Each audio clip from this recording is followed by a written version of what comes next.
नमस्कार दोस्तों, बने रहिए हमारे साथ और देख रहे हैं आप विजय चौहान जी का गाना कैसे शूट हो रहा है। सामने रंजीत भैया फ़ोन पे बात कर रहे हैं जो बहुत ही अच्छे एक्टर और डीओपी हैं। यहाँ पे राजेश गुप्ता जी डायरेक्शन कर रहे हैं और हनी भाई कोरियोग्राफी।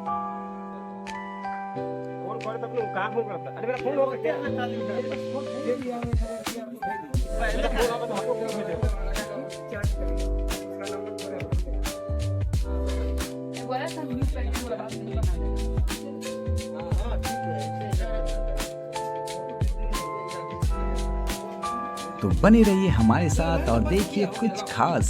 यहाँ पे मैं आशीष यादव जी के गाने किस तरह से शूट होता है वो भी दिखाने का कोशिश किया हूँ। यहाँ पे आशीष पार्क जी हैं और ये देखिए आशीष पार्क फुटेज देख रहे हैं कि किस तरह से फ्रेम हुआ है, अच्छा है या नहीं है।